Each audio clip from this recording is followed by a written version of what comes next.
les muestro eso. Yo voy a colocar acá para ustedes toda la pantalla y ahora ya les muestro la compartir.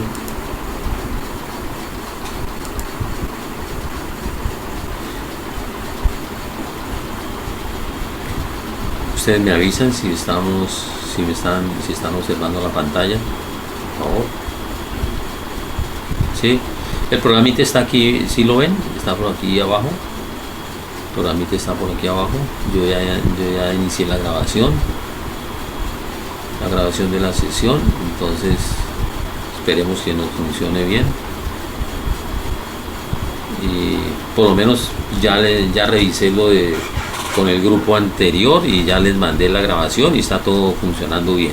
Pues esperamos que todo funcione. Yo ya di inicio aquí a la grabación, está en la parte de abajo. Ella tiene también unas ayuditas por acá que permite colocar si uno necesita algo, no necesita alguna cosa, si necesita escribir también o algo. Si necesita eso, necesita colocar una línea, sí, o una flecha. Bueno,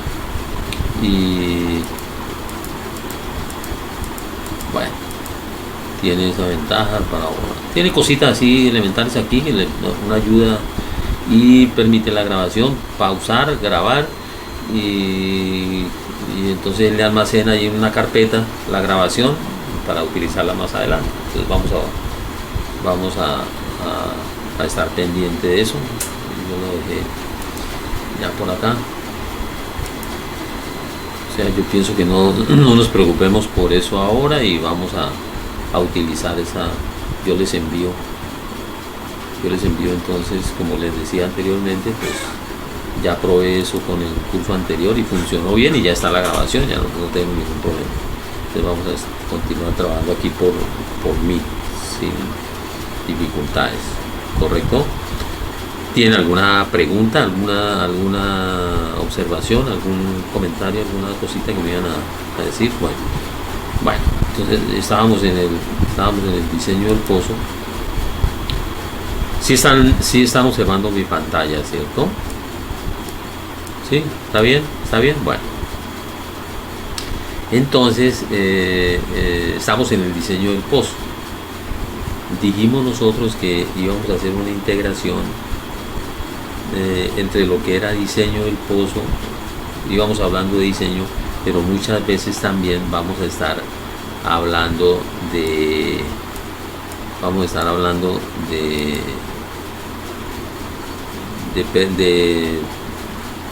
equipo de perforación, de sistema de perforación, método de perforación, porque lo necesitamos. Entonces vamos a estar trabajando permanentemente con eso. Bueno, por eso es que yo dejé aquí una ayudita para que estemos mirando lo que es la parte de perforación. Comentamos algo de la parte de perforación y por pura casualidad no tengo una diapositiva que muestre la circulación directa porque desafortunadamente no está ahí. No la conseguí, pero para curiosidad de nosotros, el método de circulación directa es el método más utilizado aquí en Colombia, pero no está aquí en los esquemas. Aquí hay un método de rotación que es muy semejante al método de circulación directa que nosotros utilizamos, sino que simplemente, si ustedes alcanzan a notar las flechitas que aparecen aquí, que podemos mencionar, son las flechas. Necesito algo un poquitico más de zoom. No quiero salir. Bueno, vamos a dar un poquitico más de zoom.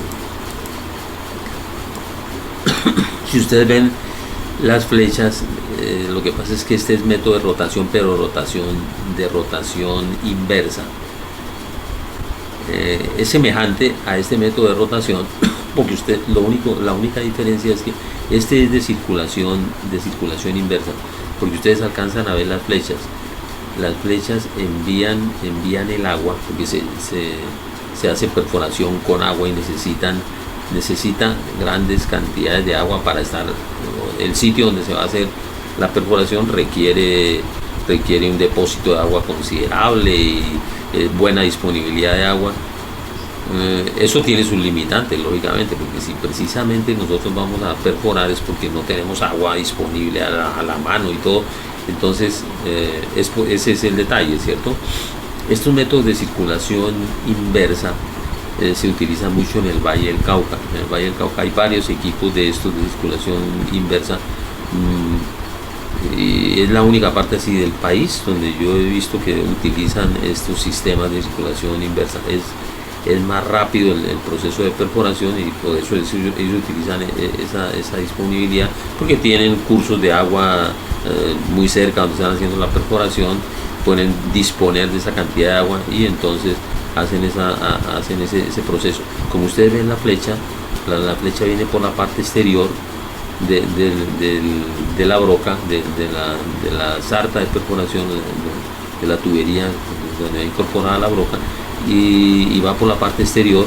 Esa broca está girando, lo mismo, ¿cierto? Pero el agua es bombeada, el agua es inyectada a presión y viene por la parte interna del tubo y sale por el equipo. Mire que descarga aquí lodo con detritus, lodo con material que viene de la excavación. Necesita unas piscinas mucho más grandes, en fin. Y como yo les decía, pues es un proceso relativamente más rápido en la perforación. Pero estos sistemas de circulación inversa están proyectados o tienen su aplicación en muy poquitos sitios, ¿cierto? Como yo les decía anteriormente. Realmente el sistema de perforación más utilizado aquí en Colombia es el sistema de circulación directa. Ese sistema de circulación directa tiene una bomba de lodos y el lodo de perforación, de aquí hay una piscina, pero piscina de lodos. El lodo de perforación en sentido contrario viene con una flecha en sentido contrario. El lodo de perforación es bombeado con una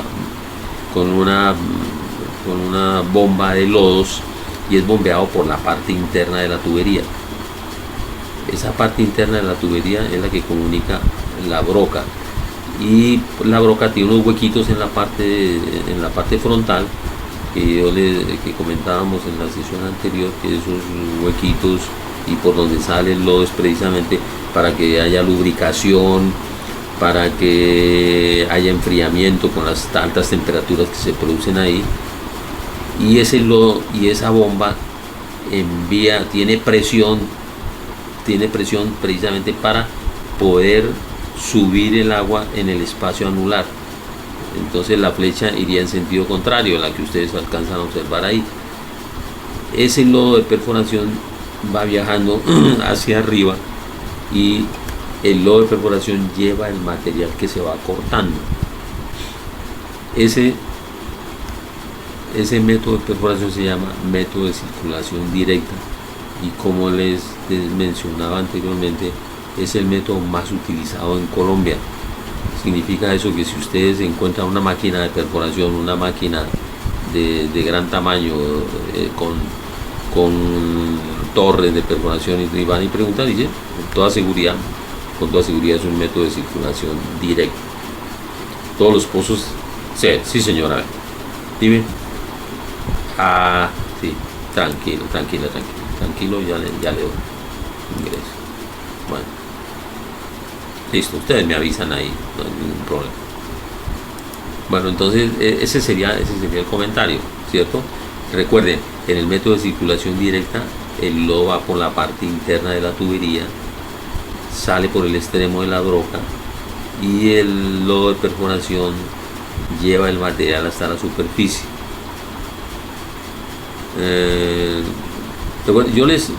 Yo les menciono acá el esquema, ¿cierto? Pero el esquema de perforación, pero yo sé que más de alguna persona de ustedes han tenido esa preguntas, ¿no? Pero ¿cómo sé yo que el tipo de material que está saliendo exactamente aquí es el material que me está cortando. Entonces no se preocupen por eso, que eso hay, la experiencia de los perforadores y todo eso hace precisamente que ellos tengan toda esa información, no hay ningún problema. Lo único seguro, lo único que les puedo asegurar es que las muestras que ellos van tomando y las van marcando corresponden a la profundidad que están utilizando. Estos equipos tienen sistemas para mirar a qué profundidad se encuentra en ese momento la broca y todo lo demás. Todas esas herramientas las tienen todos estos equipos de perforación, o sea, no hay ningún problema. Entonces, la idea es que ese lodo de perforación, que lleva el material, pues sea detenido en estas partes, ¿cierto? Y se evita precisamente que el lodo de perforación con el material que se va extrayendo vaya a llegar a la piscina de lodos, porque la piscina de lodos regresa nuevamente, y eso es un círculo, eso es un circuito, ¿cierto? Un circuito cerrado, da la vuelta, el material va saliendo, otra vez va bombeando. Lógicamente, el bombeo de la piscina de lodos se hace con un lodo ya libre de materiales extraídos. Significa eso que el lodo de perforación o los materiales han sido extraídos de acá, ¿cierto? Que es lo que nosotros observamos por aquí. Sí tenemos una vista precisamente de esa situación. Esta ya es la piscina de lodos. Esta es la piscina de lodos. Ustedes alcanzan a ver ya la bomba de pistón, que es una bomba de lodos, y esa bomba de lodos es la que inyecta el material por una tubería especial, una manguera especial, ¿cierto? Y llega ya, va precisamente al fondo donde va colocada la broca, correcto. Ese es el detalle. Entonces aquí ya aparece la manguera de succión de la bomba de lodos. Bueno, y por acá se alcanza a observar algún detalle ya de lo que es la piscina de lodos. Si ustedes observan el recorrido, hay unos canales, y esta es la salida del sitio de perforación. Hay unos canales por donde va circulando el agua, y como ustedes alcanzan a observar, hay diferentes cambios de dirección. Normalmente en esos cambios de dirección se aumenta el diámetro, se aumenta la sección del canal y todo, porque se supone que en toda esta zona se va depositando el material. La idea es precisamente que los materiales, miren, aquí hay cambios de dirección. Si por decir alguna circunstancia el lodo viene en este sentido, ¿cierto? Si yo estoy trabajando un lodo que viene en este sentido, viene el equipo de perforación, viene trabajando de esta manera, pues lógicamente que hay un cambio de dirección, y en este cambio de dirección pues se hace una excavación un poquito más grande, más profunda. La idea es que todo el material sea detenido ahí. Y no solamente hay esta curva, hay otros cambios de direcciones más adelante. Eso se diseña, todos los canales de lodo se diseñan precisamente para que esas personas tienen mucha experiencia para hacer eso.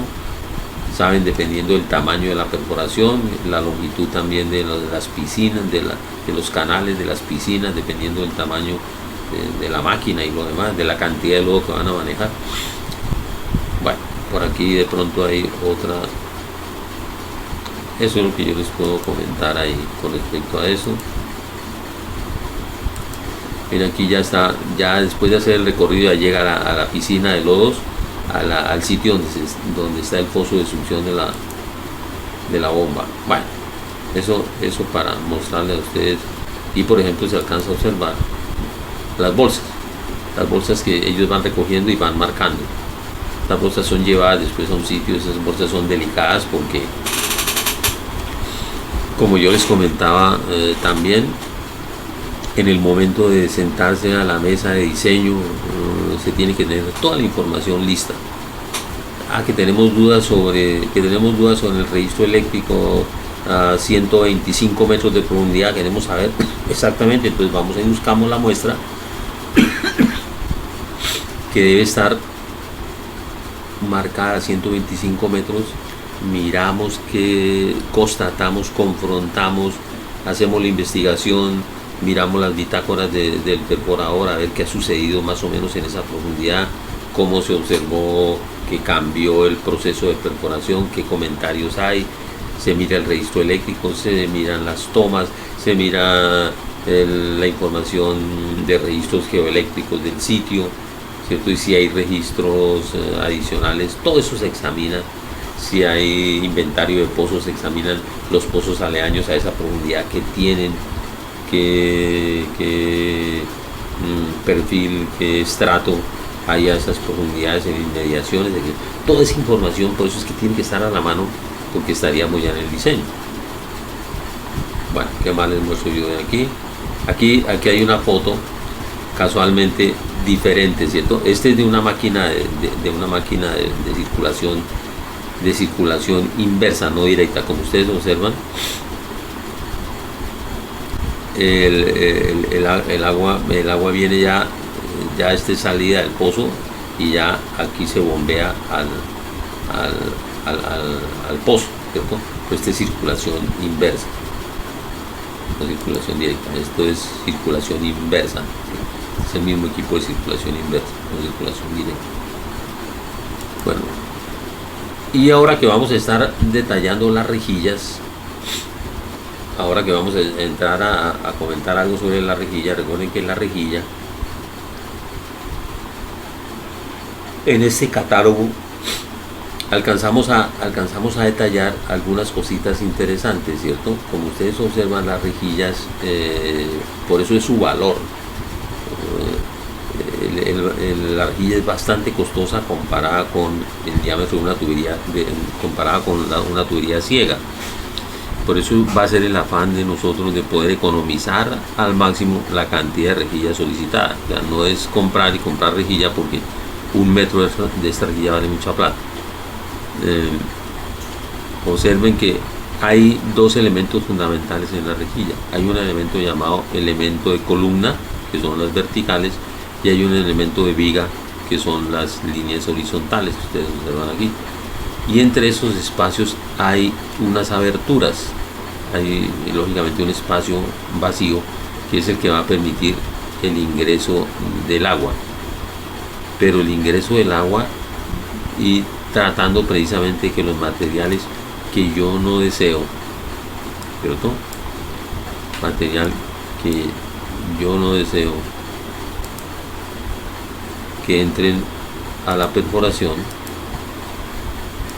sean bloqueados, ¿no? Esa es la idea. Yo necesito bloquear el paso del agua, el paso de los materiales indeseables aquí, ¿cierto? Ya, eso nos tiene que quedar claro. Ya, miren los espacios, los espacios porosos que existen, ¿cierto? Pero también la resistencia de la rejilla, porque imagínense la resistencia de la rejilla. Esos son tubos que vienen soldados, son tuberías que vienen soldados. Entonces, en este diseño que ustedes alcanzan a ver acá, en este diseño se alcanza a detallar, se alcanza a mirar esos detalles, ¿no? Los diseños de los pozos. Sí, nosotros podemos hacer un diseño, sí, podemos hacer un diseño. Alguien diría, no, pero el diseño es vertical. El diseño de un pozo es vertical. Entonces yo diseño mi pozo. Diseñar el pozo es en longitud, ¿cierto? Poder dibujar en una longitud, no sé, 100 y pico de metros, ¿cierto? 250 metros en vertical, ¿cierto? Son unas escalas especiales y todo. Escalas horizontales diferentes a las verticales, pero de todas maneras se hacen en papel, se hacen los dibujos completos de eso, incluso, y se llevan al campo y lo demás en algunos casos. Pero el diseño del pozo contempla entonces tramos de tubería ciega. Los tramos de tubería ciega son estos tramos que ustedes ven aquí, ¿cierto? Es una tubería, un color un poquito más, color como café. Es una tubería que lógicamente va a estar en contacto con el agua, va a estar sumergido y lo demás, y da la sensación, a alguien le puede parecer que ese tubo tiene la tendencia a oxidarse, ¿cierto? Ese tubo es de hierro, de acero, pero no es acero inoxidable, pues no se preocupen por eso. Esa tubería que ustedes ven aquí, que es una tubería ciega, que la ven de color café, pues no es que sea una tubería de hierro de acero inoxidable. Es de acero, pero no es acero inoxidable, simplemente no hay ningún problema. Que entonces esa coloración y que se va oxidando, sí, pero se va oxidando Eso no, esa oxidación que tiene la tubería no significa que esté a una velocidad de oxidación que vaya a perforar el tubo con el tiempo. Esos tubos vienen de unos espesores importantes y no hay problema. Ya son tuberías que vienen perfectamente diseñadas para vida útil de 30, 40 años. O sea, eso no tiene ningún problema. Eso no se va a dañar. Los pozos no se dañan porque se oxidaron y se rompieron, y entonces por ahí se está metiendo el material. Eso no sucede. Pero es que no se preocupen, que ese material aparentemente no es de acero inoxidable. Bueno, mientras que hay unos tubos que ustedes alcanzan a ver acá, ¿cierto? No es que se alcance a ver, pero sí lo ven más tiene la tendencia a pensarse que es de inoxidable, ¿cierto? Plateados que observan aquí. Esta es la rejilla. Mire, aquí hay un tramo de rejilla, aquí hay otro tramo de rejilla, por aquí hay otro tramo de rejilla, aquí hay una rejilla completa. Miren lo interesante de esto, ¿cierto? Aquí hay una rejilla completa en tramos, seguramente son tramos de 3 metros, rejilla de 3 metros, y acoplada a otro tramo de rejilla de 3 metros. Significa que ¿cuál es la lectura que podemos hacer acá? Que las rejillas en este caso se compraron, o por circunstancias especiales se compraron en tramos de 3 metros. Me parece que hay rejillas de tramos de 6 metros, pero nada más utiliza los tramos de 3 metros. Esta de 3 metros, y yo tengo aquí seguramente 6 metros de rejilla, 3 metros de rejilla y otros 3 metros de rejilla, y está soldada. Mire que entre los dos sitios hay una soldadura, entre los dos sitios, ¿cierto? Para cerrar, para sellar los dos extremos de la rejilla, hay una soldadura. Eso quiere decir que el acabado de esa rejilla en el extremo tiene una especie de bisel que se une con el bisel de la otra, dejando un canalito, y en ese canal se rellena de soldadura. Es una soldadura también especial, tengan cuidado con eso, no es cualquier soldadura. Y ese comentario lo hacemos de una vez, porque no, que cualquier soldador, no. Eso normalmente los equipos, las personas que están haciendo este proceso de entubado, tienen sus soldadores especializados, una soldadura especial que tiene sus requisitos especiales, porque la resistencia de esa soldadura es muy grande.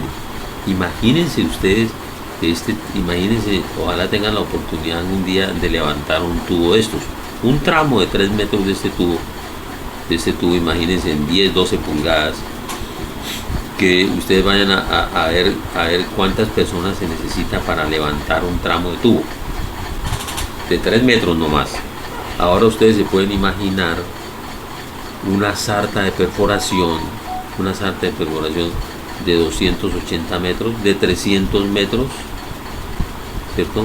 Entonces ahí empiezan las inquietudes, lógicamente, porque esta tubería en un momento determinado del entubado, tiene que estar sostenida por el equipo, por la torre de perforación, porque tiene que soltarse arriba en la mesa de rotación y descender. Eso desciende lentamente, la van dejando descender lentamente, y ellos tienen allá en su máquina. Bueno, ahorita miramos eso, pero ahorita miramos ese detalle. Yo les estaba comentando aquí la soldadura entre dos tramos de tuberías de rejilla, pero ustedes alcanzan a observar también aquí que hay una rejilla cerca a una tubería ciega, correcto, y ahí tienen que haber soldado lo mismo. Entonces el extremo del tubo ciego también termina en bisel, y ese bisel forma un canal con el extremo de la rejilla, y ese canal se rellena alrededor, se va rellenando de soldadura, y esa es la resistencia que tiene que tener en un momento determinado esa tubería, que ya está soldada aquí, ¿cierto? Los diseños de los pozos vienen en el piso. ¿Por qué? Porque no todos los diseños, por ejemplo, yo les voy a decir, no tengo aquí las medidas, pero voy a pensar que este equipo de perforación que está montado aquí en un momento determinado, tiene capacidad para bajar tuberías de recorridos 6 metros, tramos de 6 metros. Quiere decir que el tramo de 6 metros tiene que izarse, tiene que llevarse a la torre, y ese tramo de 6 metros es el que se manipula para descender. No todos los equipos vienen así.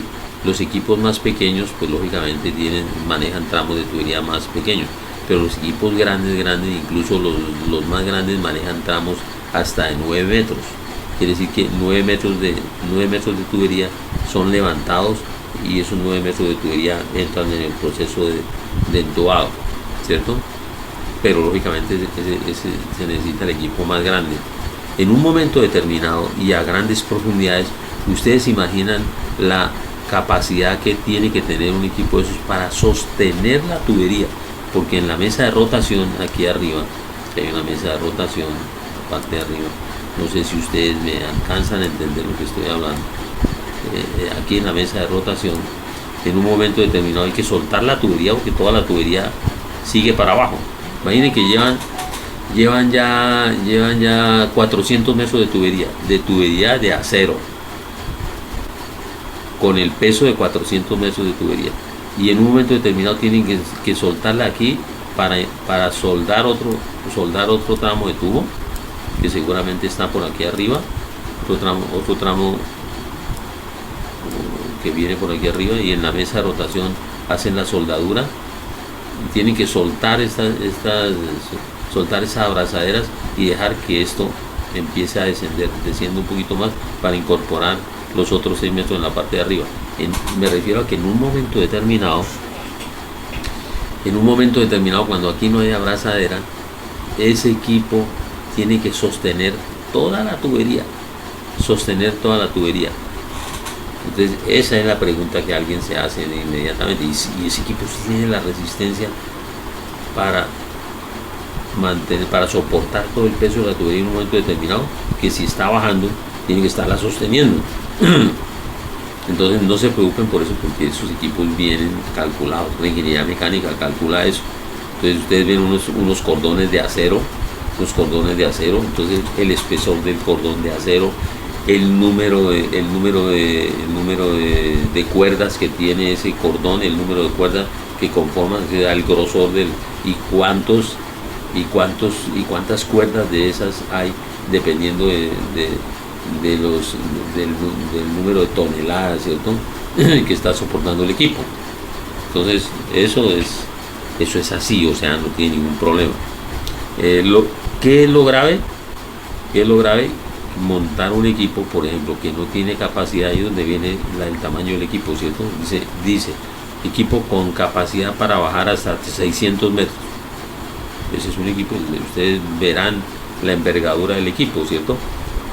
Pero lo grave de eso es intentar bajar a una profundidad mayor de la profundidad estipulada para el equipo, porque cuando tengan ese peso de entubado, pues no va a ser capaz de soportarlo, y seguramente se romperá por alguna parte, las cuerdas se romperán, y eso es un accidente delicado, porque si se rompe eso y se va a la tubería sin terminar, esta tubería queda perdida.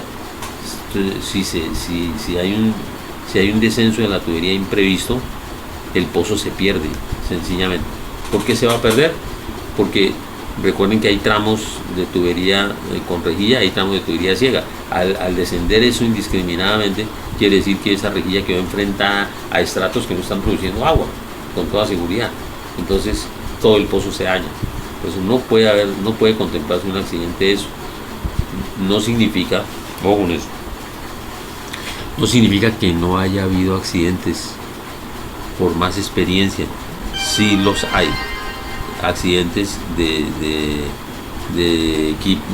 tuberías que se han roto, o de tubería que se va, bombas a veces que se van también, que se rompen, y bombas que se van y quedan todo ese tipo de cosas han sucedido. Y cuentan los perforadores que de experimentados cuentan y pueden contar experiencia.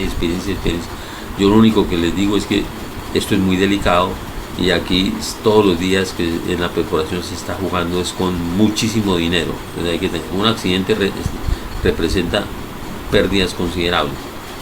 En una oportunidad, yo creo que les alcancé a comentar, nosotros tuvimos la oportunidad con el grupo, con un grupo, o sea, hace cuántos años, de ir a un sitio en Los Palmitos, aquí bueno, en la vía Corozal, Los Palmitos, me parece que Sabana de Pedro, me parece que es la zona. Ahí se perforó uno de los pozos más profundos, yo les decía, que se han realizado en Colombia, ¿cierto? Una compañía especial de Bogotá se instaló ahí y pues hizo la perforación.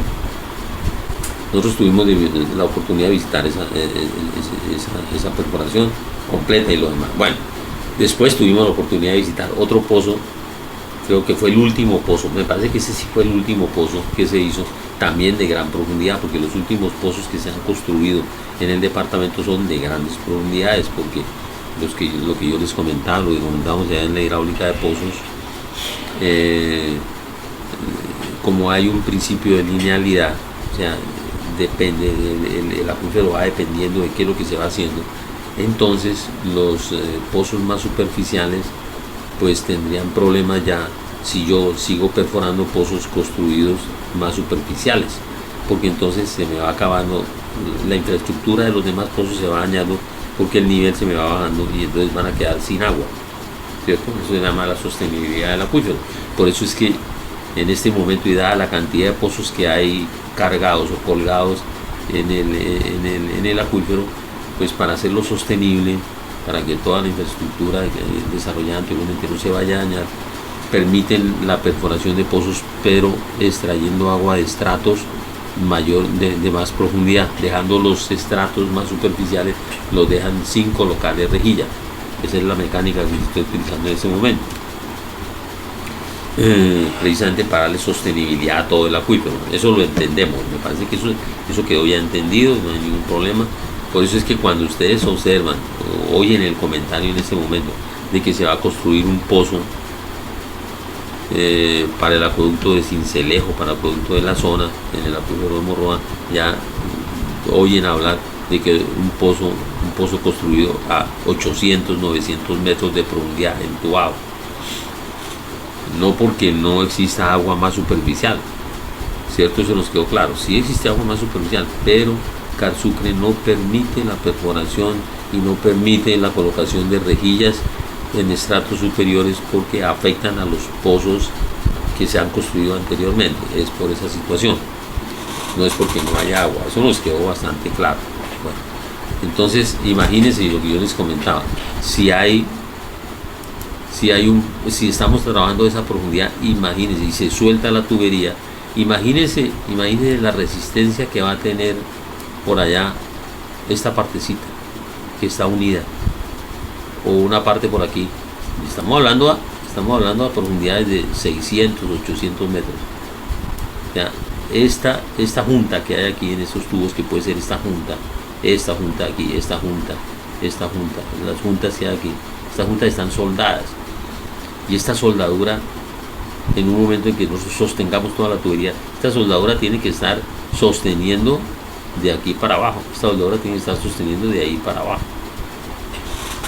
Entonces no puede ser con cualquier soldadura, tiene que ser una soldadura especial de gran resistencia, que eso también ya viene establecido, ¿cierto?, en la ingeniería mecánica. O sea, eso no tiene ningún problema, es lo que les puedo contar, ¿cierto? Los tubos, eso en tuberías de acero, en tuberías de PVC, que en las fábricas de tuberías de PVC dicen que se pueden ubicar pozos de más de 100 metros, en fin, eso es lo que dicen los catálogos y todo, pero yo he notado que los perforadores les tienen mucho miedo a la tubería de PVC. La tubería de PVC no viene soldada, o sí viene soldada, pero con soldadura líquida de PVC especial, ¿cierto? Ya todos sabemos cómo se pega un tubo de PVC. Bueno, se supone que esa soldadura también tiene la resistencia y ellos la recomiendan, en fin. Pero de todas maneras, la gente, yo he notado que los perforadores ya después de 100 metros, después de que los pozos empiezan a trabajar más de 100 metros, tienen mucho miedo a la tubería de PVC.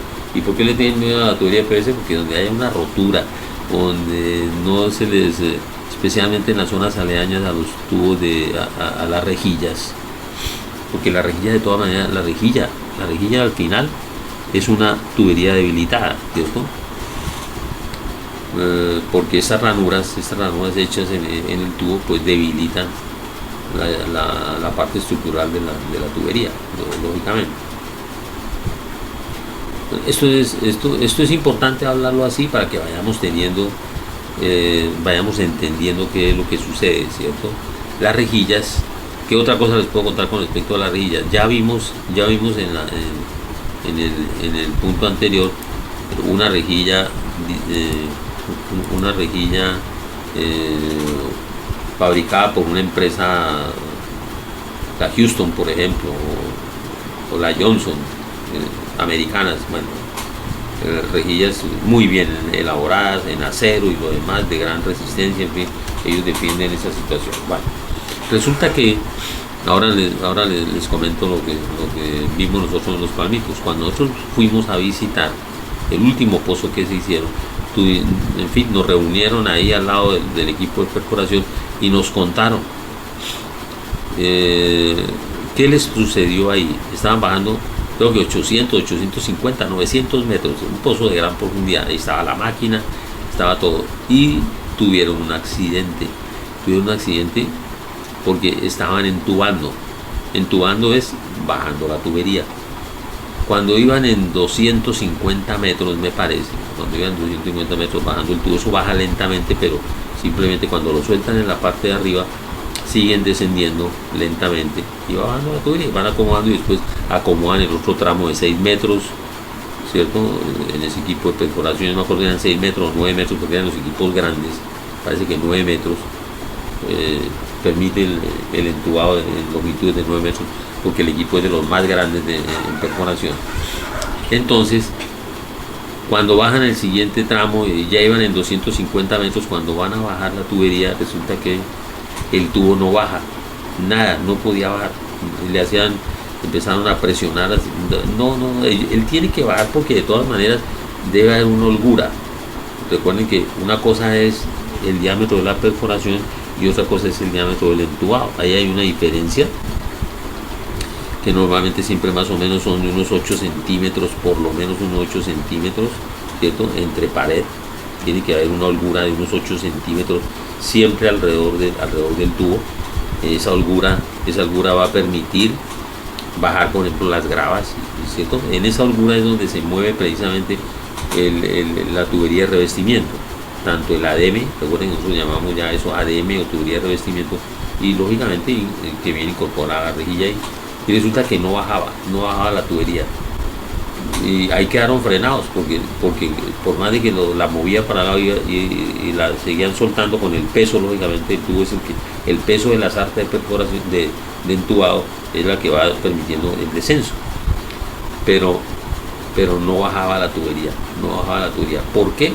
No sé, de pronto algún problema de verticalidad del pozo en ese sitio, alguna obstrucción, o quedó el extremo de la tubería, golpeó contra una esquina en un deslizamiento, y entonces ahí se ancló en ese sitio y no podía bajar. Bueno, por más de que la levantaban un poquito y volvían otra vez a bajarla, no bajaba a ese punto. Le hicieron fuerza para tratar de empujarla hacia abajo. Mejor dicho, conclusión, no bajaba la tubería de ahí. ¿Qué determinación tomaron? Sacar nuevamente la tubería. O sea, imagínense el proceso, primero por los costos de la tubería, ¿cierto? La preocupación ahí en ese momento es el costo de la tubería, costo de tubería y rejilla. Pues hay que tratar de sacar y seguramente volver a revisar, volver a pasar la broca, volver a descender la broca hasta en todo el pozo para ponerla a funcionar en todo el pozo y mirar dónde está la obstrucción. En fin, ellos tienen ahí su mecánica. Todo eso vale plata porque tiempo y costo de operación, eso lo entendemos muy bien. Estamos hablando de miles de millones, eso no es cualquier cosa. Bueno, entonces, ¿qué les sucedió? Que cuando fueron a sacar la tubería, ¿qué pasó? Que tampoco salía, o sea que la tubería se había trabado. La tubería se les trabó y tampoco la podían sacar. La máquina, con toda la fuerza de la máquina, no podían sacar la tubería no se movía hacia arriba tampoco.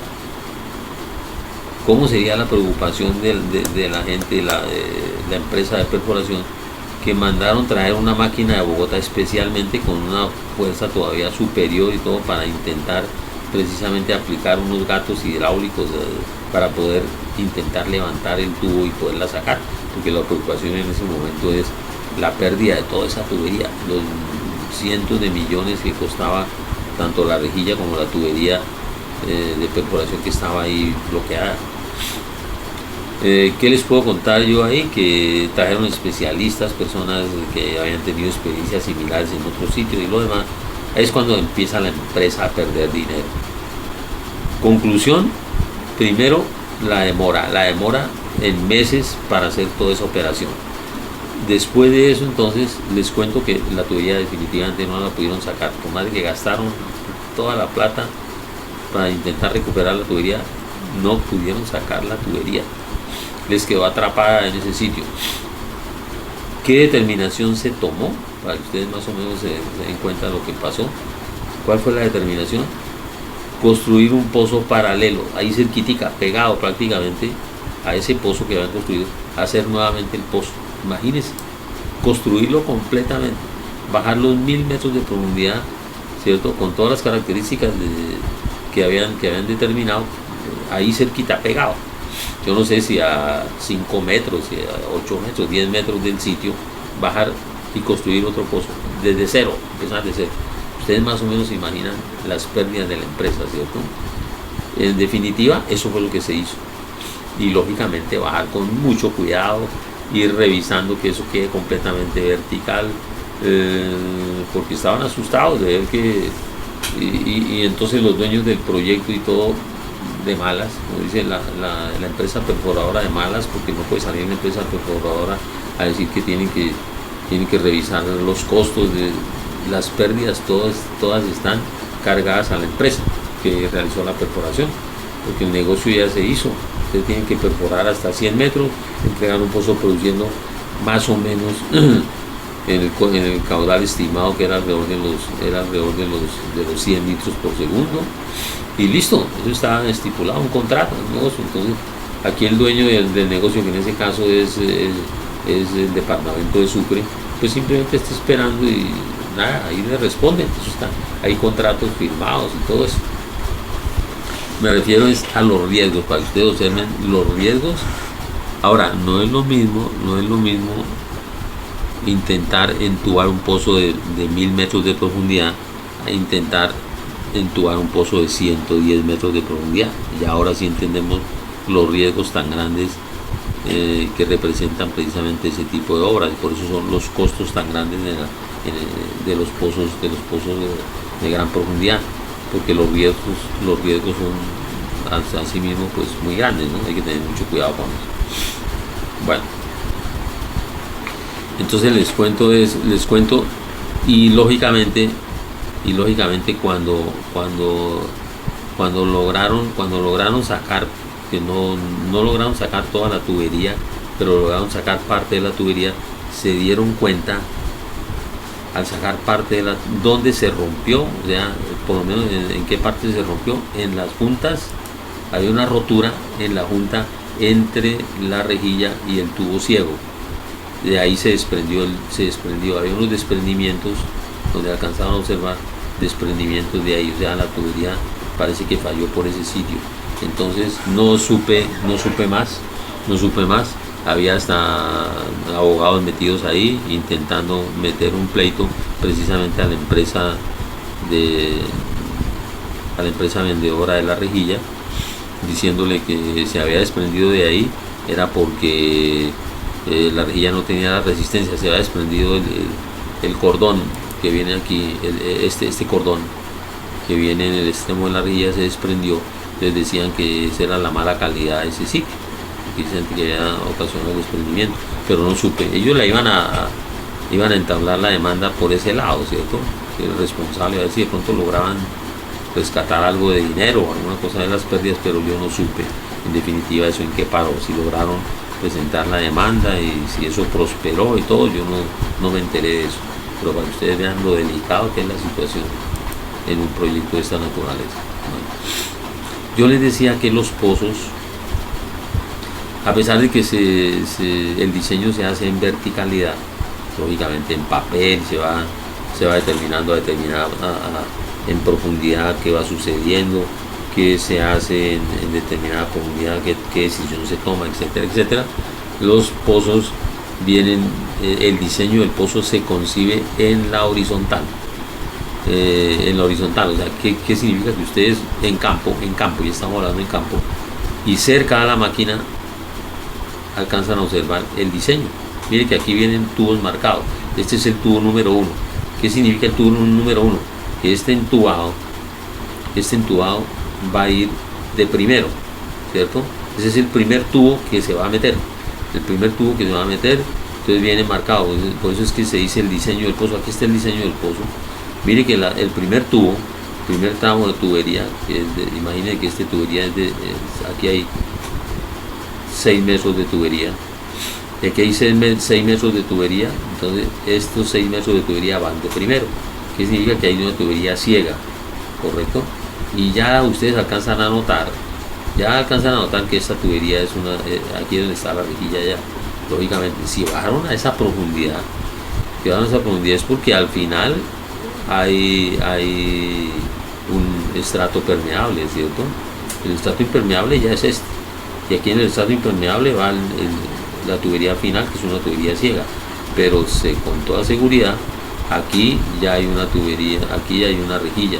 Significa que ese estrato en esa profundidad, yo me acuerdo, este pozo es como de 350 metros o algo así, porque este pozo, el entubado que ustedes observan aquí, una foto que se tomó en un pozo que estaban haciendo en cercanía de Morroa, uno de los pozos que se hicieron en cercanía de Morroa. Entonces esa profundidad de 200, no sé, 50 metros o 240 metros, en ese sitio debe haber un estrato permeable, y por eso lógicamente se bajó. No tiene sentido haber hecho una perforación de 250 metros para entubar los primeros 100 metros. Sí, eso lo entendemos muy bien. Ya la perforación se termina, la longitud de perforación termina hasta donde más o menos había un registro importante de formación arenosa, ¿cierto? Que estaba suministrando agua. Y lógicamente en la parte inferior ya después se siguió perforando y se notó que era un estrato arcilloso, y entonces ya se suspende la perforación y se deja como un sitio para que descansen los elementos o los residuos que aparecen en el proceso de desarrollo de ese pozo. Entonces esos residuos se depositan por aquí abajo, no hay ningún problema, y no van a interferir aquí. Es como un volumen muerto, ¿cierto? Este es un volumen muerto que queda después del proceso de perforación y lógicamente se va al fondo. Miren ese detalle también, que ese tubo tiene que ir soldado. Esto se le abren unas ranuras, y se abren unas ranuras aquí y se hace un quiebre, o sea, se quiebra esa tubería, se corta ahí y se hace un quiebre para que esa tubería quede cerrada. ¿Por qué tiene que quedar cerrado aquí? Que si no lo dejo cerrado, material de suelo se mete por acá, partículas se meten por aquí, y ¿a dónde van a viajar? Hasta la entrada del agua. Y al entrar el agua aquí viajarían hasta acá, y entonces saldrían, subirían y llegarían hasta la bomba. Entonces todo el material, todo el sucio, se estaría metiendo por debajo. Entonces es un peligro. Recuerden que por aquí alrededor hay presiones, y todo ese material es impulsado hacia la parte de arriba, y seguramente llegarían hasta la bomba, y ocasionarían un problema, ¿no? Por eso es que tiene que estar ciego, completamente ciego. Por el único punto por donde puede entrar agua es por la zona de rejillas, ¿cierto? Pero la idea ahí es que entre agua, pero no entren sólidos, ¿cierto? Que es lo que vamos a ver a continuación. Hasta acá, por favor. Bueno, yo lo que les decía es que aquí está el diseño, ¿cierto? Ustedes ven el, el, el tramo de tubería número 1, número 2, número 3, número 4, número 5 y así sucesivamente. 1, 2, 3, 4, 5, 6, 7, 8, 9, 10, aquí está la 10, tramo de tubería número 10. Y en ese mismo orden se va entubando. Y lógicamente, como esto, o sea, por eso es que se llama diseño. Aquí está el diseño. Es decir, que si yo no lo puedo observar en el papel, yo llego aquí y miro exactamente a qué profundidad están los acuíferos, a qué profundidad están los estratos permeables. Aquí hay zonas que no tienen, mire que ya los más superficiales, pues lógicamente no tienen rejillas. Las rejillas están más abajo, ¿cierto? Pero aquí hay un estrato que tiene agua, aquí también hay otro que tiene agua, por aquí hay uno que tiene agua, aquí hay uno que tiene muy buena cantidad de agua, pero ya más arriba, pues lógicamente ya no hay agua. Bueno, esto se llama el diseño del pozo en superficie, horizontal, correcto. ¿Hasta acá tienen alguna inquietud, alguna pregunta ahí, alguna cosa para aclararles?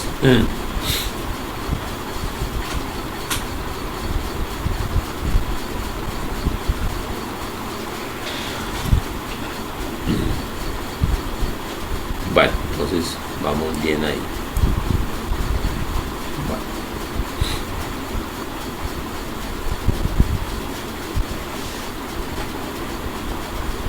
Bueno, eso con respecto, por eso hicimos ahí un pequeño esquemita sobre aspectos que tienen mucho que ver con la parte de perforación, para entender realmente qué es lo que sucede allá en el diseño. Volvamos otra vez a la parte de diseño. Este ya es un pozo, trabajando. Mire que el pozo trabajando tiene una abertura o un tamaño de perforación que es el extremo. Tiene una zonita que vamos a identificar aquí como una zona precisamente que sella el espacio anular. Por ahora miremosla así, ¿cierto? Miremos eso como una zona que rellena el espacio anular.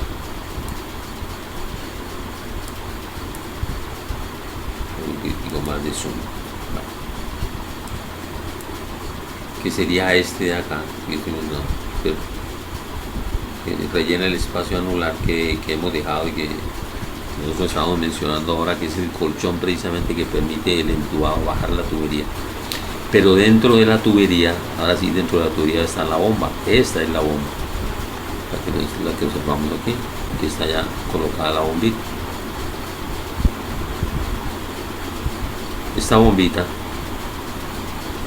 Esta bombita, pues, ¿por dónde ingresa el agua aquí? Por la rejilla de la bomba, correcto, por la rejilla de la bomba, y el agua sube entonces por la parte interna del tubo y es descargada. Entonces lo que vamos nosotros a observar en superficie siempre se está mirando esto, ¿cierto?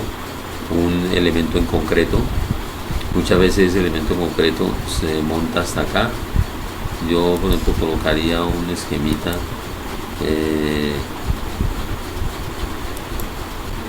aquí, ¿cierto? Así que esto es un material en concreto y esto muchas veces viene hasta una determinada profundidad, al lado y lado, viene colocado así, hasta una determinada profundidad, viene rodeando el pozo. Esto en concreto, todo esto va en concreto. Voy a poner aquí,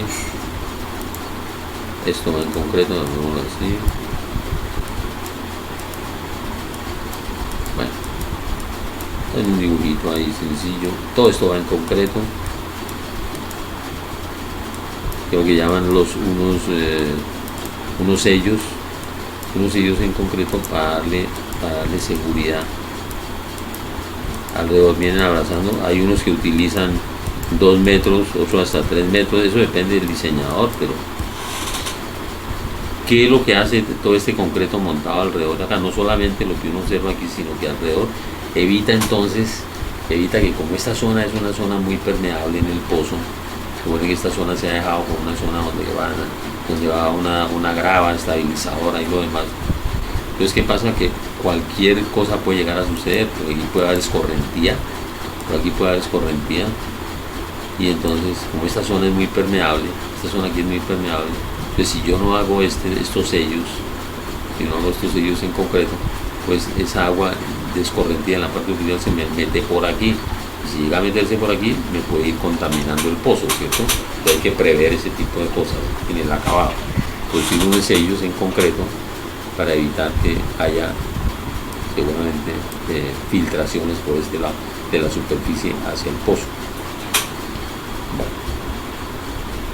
eso simplemente pues es como para tenerlo ahí pendiente. Entonces este es el esquema del pozo. Bueno,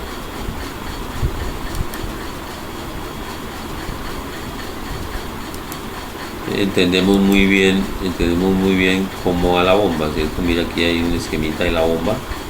Recuerden que siempre la bomba va en la parte de arriba, y la bombita que está metida allá tiene un elemento que en la parte de arriba que tiene normalmente viene aquí incorporada una válvula de retención, que evita que haya flujo de agua en este sentido, ¿cierto? Ya evita que haya flujo aquí. Ya, es para evitar esto, ¿cierto? O sea, evita que haya este flujo, evitar, ya. La idea del flujo es en este sentido, ya. Siempre va a haber flujo en este sentido. Por eso es que se maneja una válvula de retención en la parte de arriba de la bomba. Entonces mire por dónde ingresa el agua. Aquí tiene una rejilla por donde ingresa el agua, aquí está la rejilla por donde ingresa el agua. Este es el motor está en la parte inferior, y estos son los impulsores de la bomba.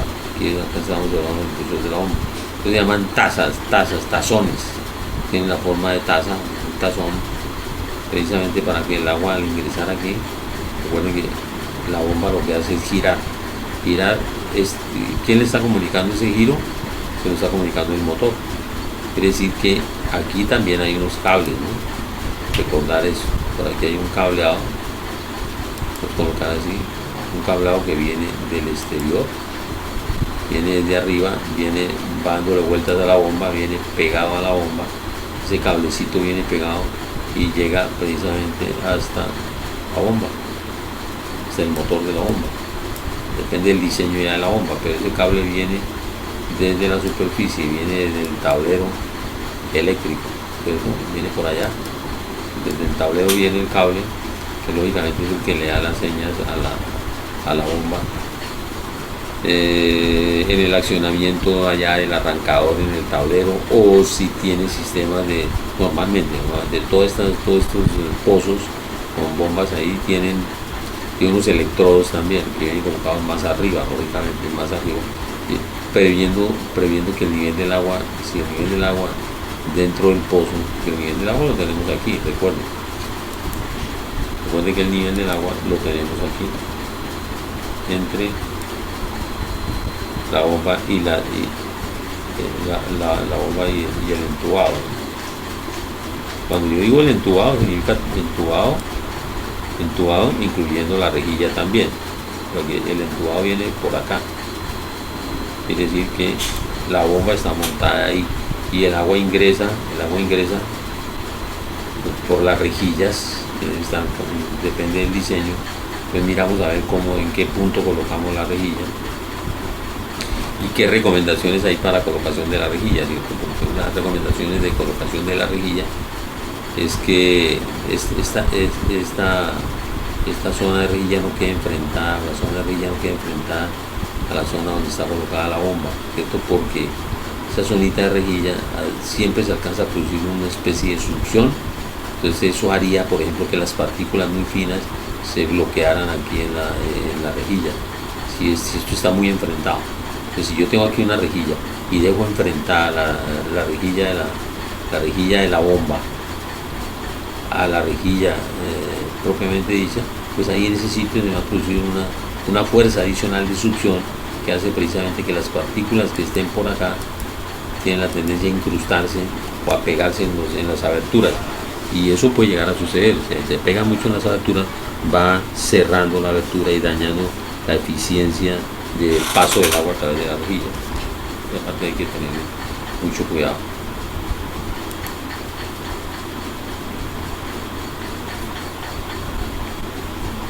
Bueno, eso es ya lo que podemos mirar ahí.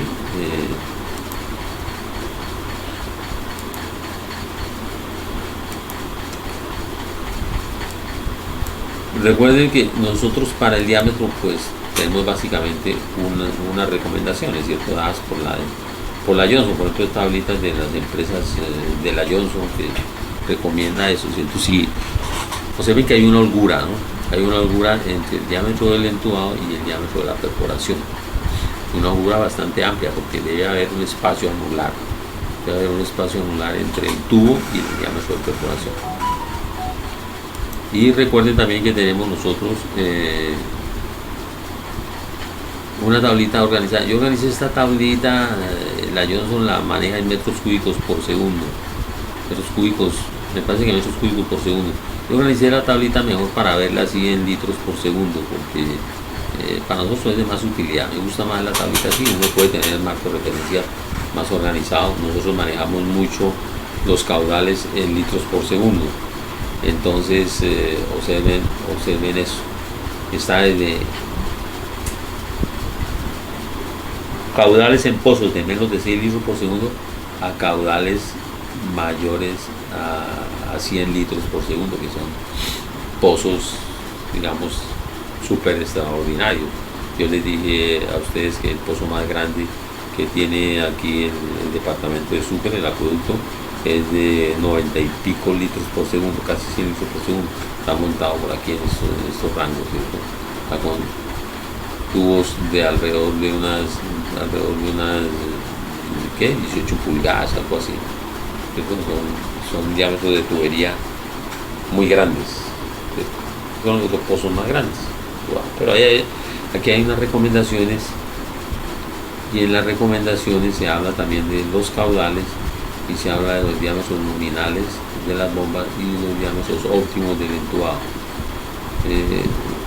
Esos son tablas recomendadas, ¿cierto? Por la empresa, por la Johnson, que son, yo les alcancé a comentar también que tabulan toda la información, recogen información reportada de perforación de pozos en diferentes partes del mundo y viven al día en eso, y por eso es que aparecen esas tablas de recomendación, ¿cierto? Yo haría el siguiente comentario. Siempre estas tablitas tienen que tenerlas ahí a la mano. Cuando de pronto tengan la oportunidad de hacer el diseño de un pozo o algo así, las tienen que tener a la mano y constatar y preguntar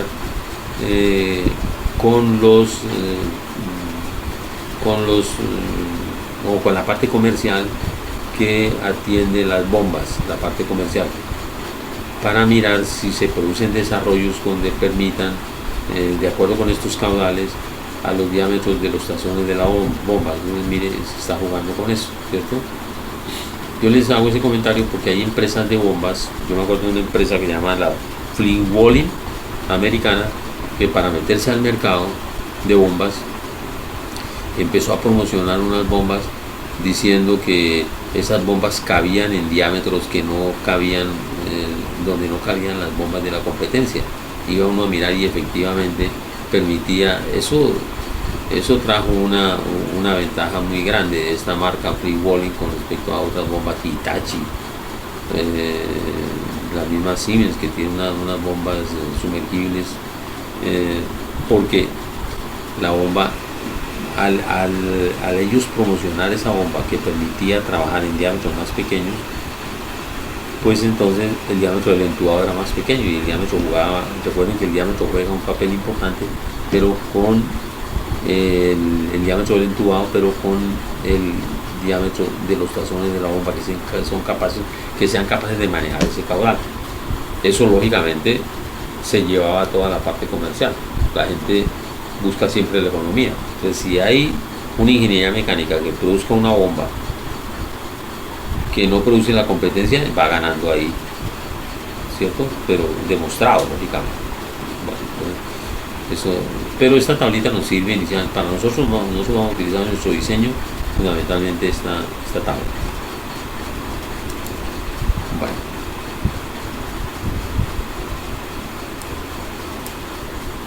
Entonces, eso por ese lado. Bien.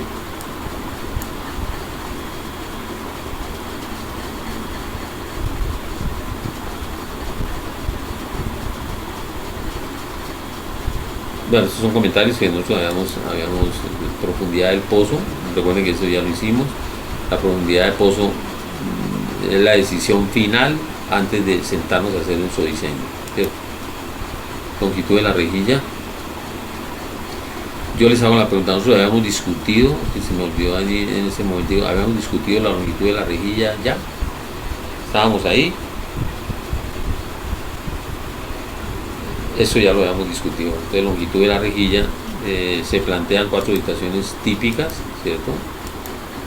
Entonces, dependiendo, porque lógicamente vea que nosotros para hacer el diseño tenemos esta estratigrafía, ¿cierto? Para hacer el diseño. Entonces, planteamos esto, acuífero artesiano homogéneo. Es que puede darse esa situación, ¿cierto?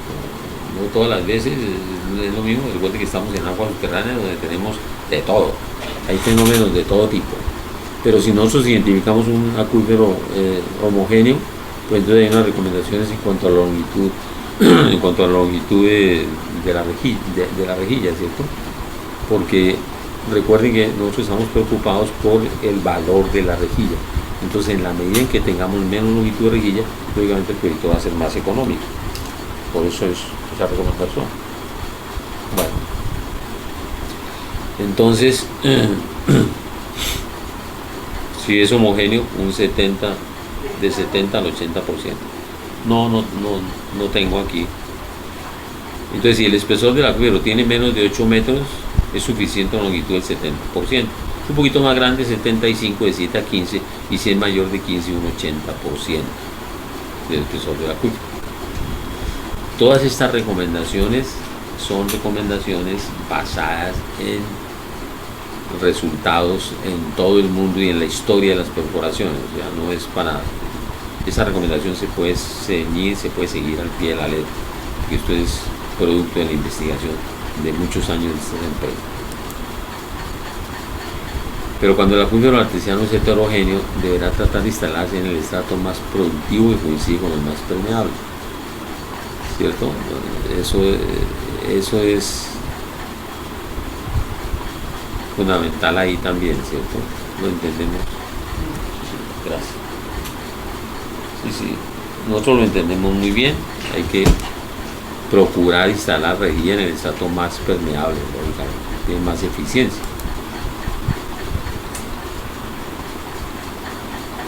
¿Cuáles son los estratos más permeables? Entonces, decíamos que para determinar el estrato más permeable tenemos que acompañar siempre los análisis de granulometría.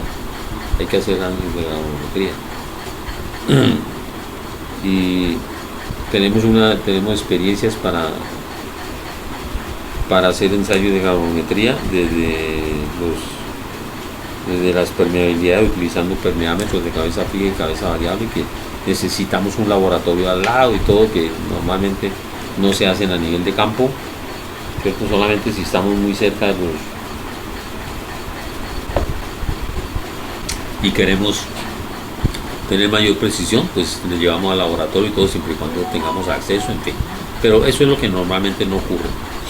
La mayoría de empresas de perforación tienen por lo menos un equipo sencillo para determinar granulometría, que consiste en unas mallas que ustedes ya conocen también y que de alguna manera vieron, no sé si en su mecánica de suelos. Sí, les hago la pregunta, ¿vieron ensayos de granulometría hechos con sedazos o mallas o cribas? ¿Sí? Les hago la pregunta. Ese tipo de experiencia ya la desarrollaron, hicieron alguna experiencia por ahí en algo que tenga que ver con mecánica de suelos.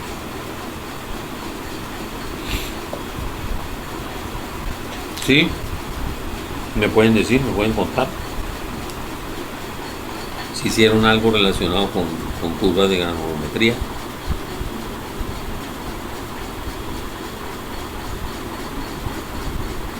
¿Sí o no?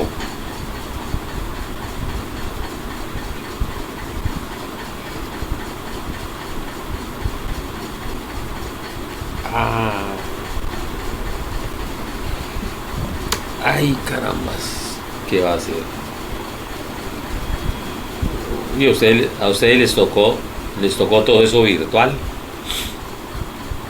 Claro. Alguien, alguien, alguien, alguien de acá, ¿en qué curso? Ah, ¿y cómo le hicieron allá? Ah, ok, bueno, bueno. ¿Y ese, solamente tú tienes esa experiencia o hay más personas ahí en el grupo que me puedan contar eso? Ah, bueno, entonces hay varias personas.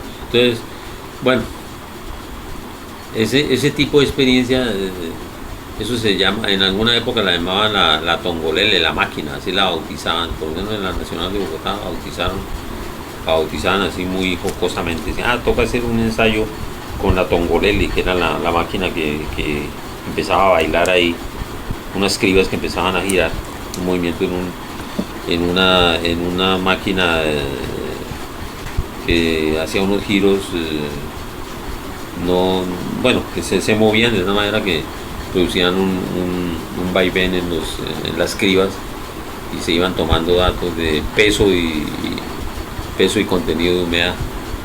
Bueno, de todas maneras esa experiencia se hace a nivel de laboratorio y produce lo que se conoce como las curvas de granulometría.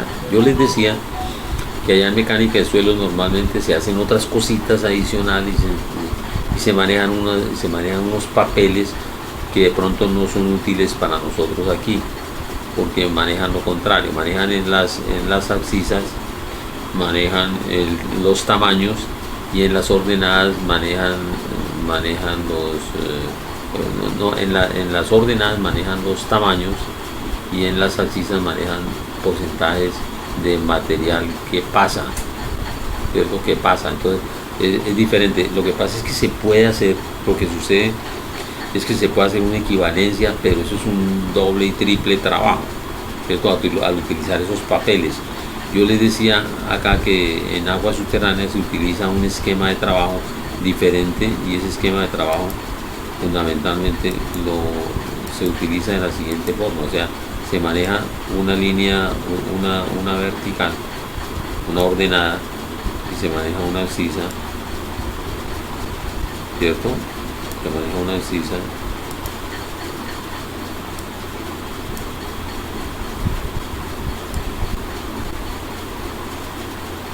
Bueno, y entonces en aguas subterráneas se utiliza aquí el tamaño, y por aquí no se habla de porcentaje que pasa, sino porcentaje retenido acumulado, y aquí el tamaño.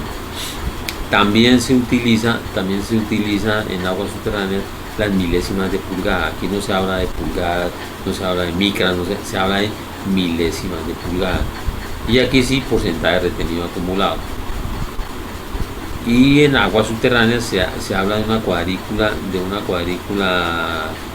aritmética. Entonces se habla simplemente de una cuadrícula aritmética, bueno, donde aquí hay, si aquí tenemos 10, por ejemplo, aquí también hay 10. Es una cuadrícula aritmética. Se puede utilizar un papel aritmético normal, aritmético normal, y entonces ustedes van a encontrar así, organizadas de esta manera: 10, 20, 30, 40, 50, 60, 70, 80, 90 y 100. Bueno, pero esa misma organización aparece en la abscisa: 10, 20, 30, 40, en la misma escala: 50, 60, 70, vamos a suponer que en la misma escala, 80, 90, bueno, lo mismo, ¿cierto? Quiere decir que yo puedo hacer un cuadrito, o sea, yo puedo hacer un cuadro aquí, vamos a mirar a ver, ¿no? Yo puedo hacer aquí un cuadro, no sé, aquí viene el otro cuadrito, y así, sucesivamente, yo puedo hacer un cuadro 10, 10, 20, 20, bueno. La única diferencia aquí es que estas son unas unidades y estas son otras unidades. Aquí estoy hablando de porcentaje retenido acumulado y estoy hablando de 10, 20, 30, 40, bueno, etcétera. 10, 20, 30, 40, 50, 60, bueno. Y aquí 10 milésimas de pulgada, abertura. 10 milésimas de pulgada, 20, 30, 40 milésimas de pulgada. Exactamente, ese es el papel utilizado, no hay ningún problema. Yo les decía a ustedes que hay una forma de construir las curvas de granulometría para nosotros y es utilizando en el papel cuadriculado de doble hoja o de cuaderno que nosotros manejamos, utilizar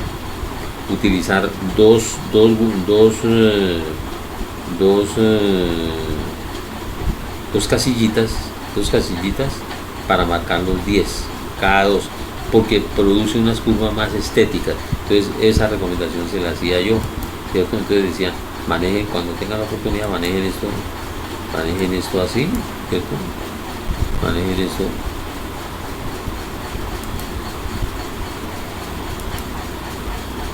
como 10, entonces pueden poner aquí y así, entonces van manejando la situación de esa manera, manejan esto aquí, bueno, como 20, 30, y aquí también 10, y aquí también 10,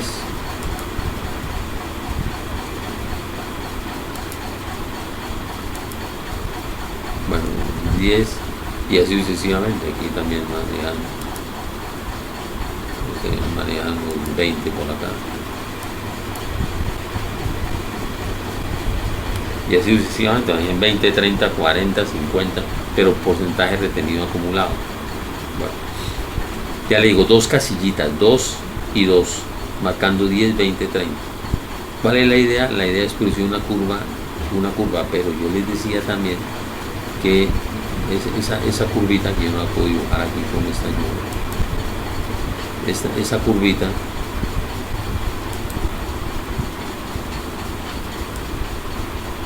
dibujada de esa manera produce una curva que tiene la tendencia a hacer esto, ¿cierto? Una curvita que tiene la tendencia a mostrarse así, bajando por aquí, no sé, algo así. Producen curvas más o menos de este tipo, ¿no? Unas bien organizadas como esta, hay otras que son curvas, depende del material, mucho más tendidas, así, no sé. Hay otras curvas que son seguramente muy pronunciadas hacia acá. Eso depende del material. Para eso es porque precisamente se hace la curva de granulometría, porque hay diferentes características. ¿Correcto? Yo les decía también a ustedes que normalmente estas curvitas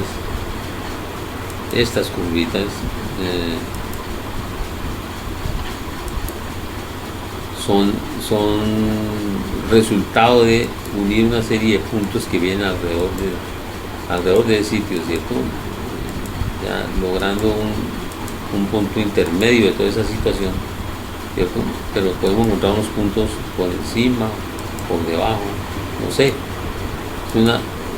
Esa curva lo que produce es un promedio, ¿cierto? Se puede hacer con computador también, se puede organizar, se puede dibujar, se puede hacer, pero normalmente cuando uno hace eso, la tendencia es a presentar no una curva, sino una serie de rectas que van unidas. Entonces eso es lo que me parece a mí que no es correcto, porque aquí arrancaría uno y entonces va marcando una recta va marcando una recta así, de aquí hasta este punto, entonces obtienen algo parecido más bien a esto, se vienen para acá, después entonces se meten hacia arriba, después bajan, no sé, algo así. Eso es lo que se consigue al ir formando una serie de rectas, ¿no? Si lo hacen por computador. Por eso es que normalmente uno identifica los sitios estos y trata de hacerlo a mano alzada, intentando formar una curva. La idea es formar una curva que tenga esta apariencia, ¿cierto? Ir logrando que algunos puntos estén por arriba, estén por debajo, ¿cierto? Eso es lo importante. Y empezar a analizar la curva de granulometría, ¿correcto? Entonces, la idea más es intentar trabajar nuestra curva de granulometría. Pues si yo estoy haciendo eso, ¿cierto?, por cualquier circunstancia, si estoy haciendo eso, ya tengo, imagínense, si yo definitivamente trabajo mi curva de granulometría dada de esta manera, dada de esta forma,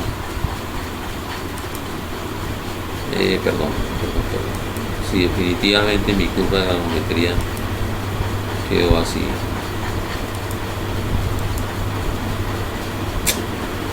si yo tengo una curva de granulometría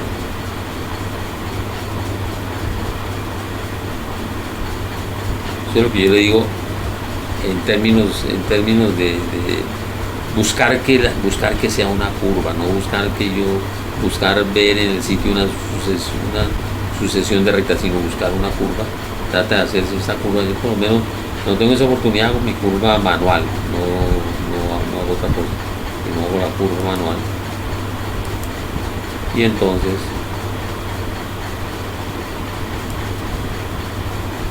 aquí está la línea, que maneja las... Bueno, yo les decía que hay un punto fundamental y hay un punto muy importante, que es el punto correspondiente al 40% retenido acumulado. 40% retenido acumulado, que juega con dos valores, un rango de 30 hasta 50, pero este valor es el que me va marcando a mí la importancia del sitio. Y lógicamente este valor del 40% retenido acumulado en término promedio identifica el sitio a donde llegará la curva de granulometría, y ese sitio donde va a llegar la curva de granulometría, bajo e intersecto en la ordenada el punto correspondiente al tamaño, ¿cierto? Entonces básicamente yo estoy diciendo que en este punto el 40% retenido acumulado, ¿cierto?, de material, y esta abertura dejaría pasar un 60%, ¿cierto?, que me retiene el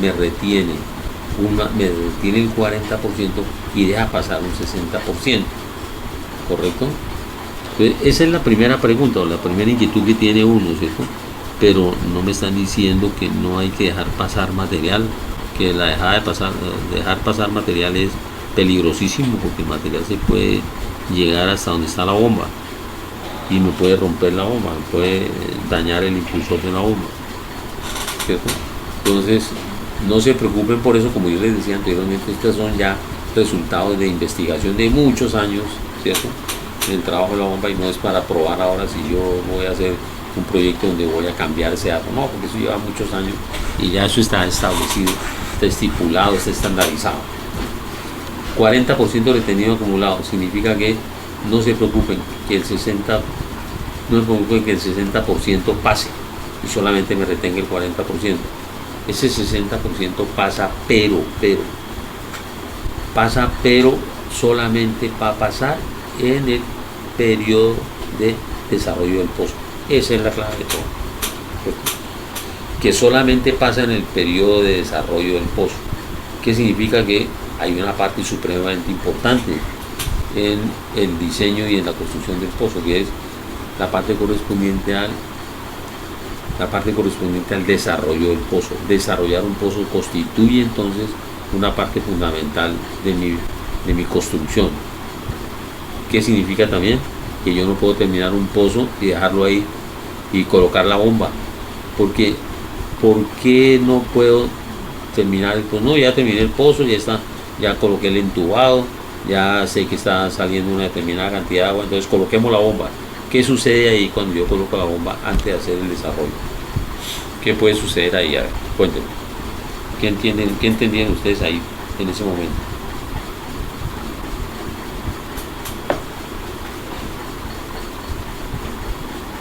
Si yo coloco la bomba antes de desarrollar el pozo, ¿qué implicaciones trae eso?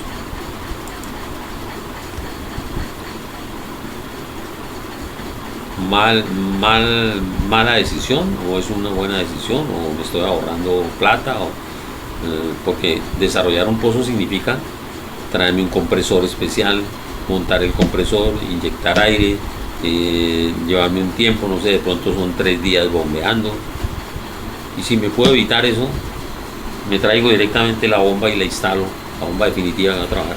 ¿Qué sucede en ese caso? ¿Cuál es el peligro de hacer eso sin desarrollar el pozo? A ver, cuénteme.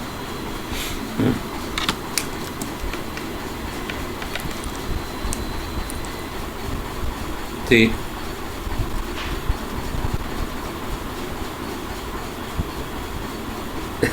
Pues, no. Mire lo que estamos diciendo.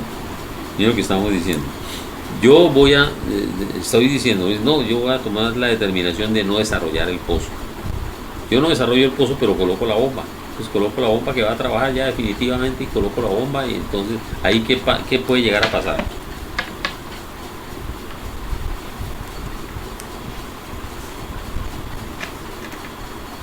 ¿Qué sucede ahí?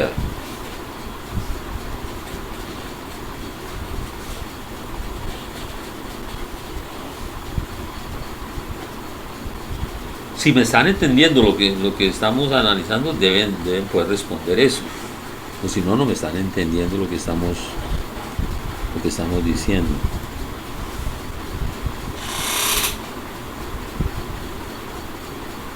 Ah, ¿qué opinan?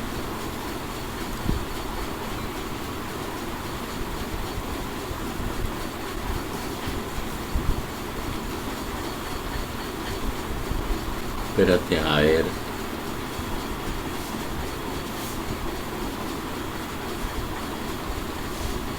Lo que pasa es que si nosotros no hemos desarrollado todavía el pozo y montamos la bomba, al montar la bomba, prender la bomba, ¿qué sucede cuando se prende la bomba? ¿Qué agua va a salir? Mírenlo aquí. El agua que inicialmente sale solamente retiene el 40%. Quiere decir que el 60% va a salir. El 60% es el porcentaje que pasa. O sea, en ese momento cuando yo prendo la bomba, sale el 60%, y el 60% es material granular, limos, arenitas, todo ese material empieza a salir. Y ese material que empieza a salir, ¿a dónde va? ¿Hacia dónde va ese material que empieza a salir? ¿A dónde va a ir? El que empieza a salir ahí. No es que se va para la bomba, que la bomba es la que está funcionando. Entonces ese material empieza a pasar por la bomba, ¿correcto? Si ese material empieza a pasar por la bomba, ¿qué pasa? ¿Qué sucede si ese material empieza a pasar por la bomba? Ese material constituido por arenitas, limos, se daña el impulsor de la bomba. Se dañan los álabes de la bomba, se dañan los impulsores, porque eso es como un esmeril. Eso trabajando, dando vueltas permanentemente, y ese material, que es un material de cuarzo, es un material duro. Ustedes han visto la arena está conformada por un cuarzo duro, material duro. Ese material finito, eso es un esmeril completo. Entonces el impulsor de la bomba se va dañando, ¿correcto? Entonces, sí, claro, empezó a salir. Yo veo que empezó a salir agua sucia, porque ahí está saliendo todos los limos, todas las arenitas, empieza a salir. Y sí, pasa, no sé cuánto tiempo puede pasar, de pronto un día saliendo, cuando de pronto empieza el agua a aclararse, claro, el agua se empezó a aclarar. Y hasta que llegó y sale completamente limpia. Pero, ¿qué sucedió? Que voy a mirar el impulsor, el impulsor está completamente molido. O sea, si no se dañó completamente, sí el daño fue grande en el impulsor. Entonces la bomba ya no me va a dar la misma capacidad. La bomba no me va a enviar el mismo caudal. La bomba no está trabajando con la presión adecuada porque el impulsor está dañado, el impulsor está comido, el impulsor está erosionado. ¿Me entienden eso? ¿Me entienden por qué yo no puedo colocar la bomba inmediatamente se termina de perforar antes de que se produzca el desarrollo? ¿Correcto? Durante ese proceso inicial de este valor del 60% pasando, o apenas 40% retenido, durante este proceso, ¿qué ha sucedido en cercanías de la rejilla? ¿Qué está sucediendo en cercanías de la rejilla? Yo les voy a explicar eso ahora, pero hasta lo que yo les acabo de comentar. ¿Me entendieron? ¿Me entendieron lo que hicimos? ¿Está entendido? ¿Puedo continuar? ¿O alguien tiene alguna inquietud ahí? ¿Puedo continuar? Porque es que yo tengo que salirme de aquí y tengo que borrar esto. ¿Sí? Bueno, entonces podemos continuar. Sí. Bueno, ¿qué sucede? ¿Qué sucede entonces? ¿Qué le sucede a la bomba? Entonces vamos a mirar esto precisamente aquí. Miren lo que está sucediendo en inmediato. Esta nos puede servir. Esta nos puede servir porque aquí está la esquinita de la rejilla. Estos son esquemas de cómo está funcionando. Mire, cuando yo estoy sacando agua, cuando el agua está saliendo sucia, los materiales finos, miren los materiales finos que están saliendo, los materiales más finos que están saliendo, miren dónde están. Esos materiales originalmente estaban aquí, porque toda la formación era igual, pero esto ha seguido funcionando, ese material fue saliendo por acá, y mire cómo se fue organizando el material. ¿Ustedes qué notan aquí? Esto ya es después de un tiempo de funcionamiento, después de que nosotros hemos sacado empezó a aclararse el agua, se empezó a aclarar, empezó a salir más limpia el agua. Entonces, si yo miro alrededor de la rejilla, ¿qué es lo que está sucediendo? Miren que aquí el tubo de agua, vamos a ponerle esto color un poquito. Esto está haciendo así, ¿sí? Ahora en azul. El agua está saliendo por los espacios que quedan aquí está saliendo el agua.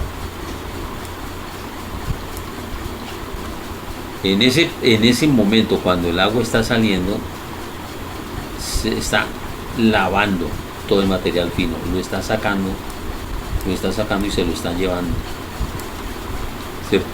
Pero las partículas, mire cómo se van acomodando. ¿Qué sucedió aquí? ¿Qué sucedió en estas zonas, en las inmediaciones de la rejilla? En las inmediaciones de la rejilla ustedes se dieron cuenta de que aquí ya no hay material fino, ¿cierto? El material más fino está muy lejos. Ese material fino quedó atrapado aquí, ya no puede salir, porque la naturaleza del filtro, la naturaleza del material hace precisamente que los materiales más gruesos queden aquí y los materiales se vayan gradando en el sentido contrario a la dirección del flujo. Ese material se va gradando así. Entonces, la naturaleza del filtro, la naturaleza de la formación alrededor de la rejilla, quedó como ustedes ven aquí en la fotografía, ¿correcto? Donde el material original está muy lejos y cerca de la rejilla ya no hay material fino. Pero eso no fue que yo tuve que ponerlo ahí, no, eso lo hace espontáneamente el funcionamiento de la formación. A mí me interesa que se me haya producido eso, ¿cierto? Me interesa que se me haya producido eso, porque yo he retirado el material más fino de acá y ese material ya no está saliendo. Mire que ya al final, cuando yo tengo esta fotografía, voy a mirar en la realidad y ¿qué está sucediendo en la realidad? Que yo estoy sacando agua completamente limpia, ¿cierto? Ahora sí entendimos qué significa ese 60% retenido, 40% retenido acumulado y 60% de material que pasa. Entendemos en este momento esa situación, ¿correcto?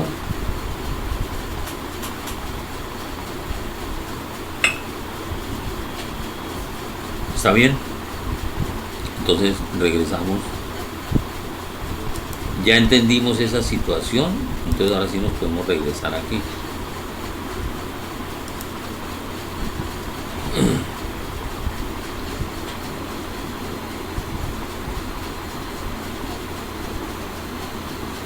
Entonces, mire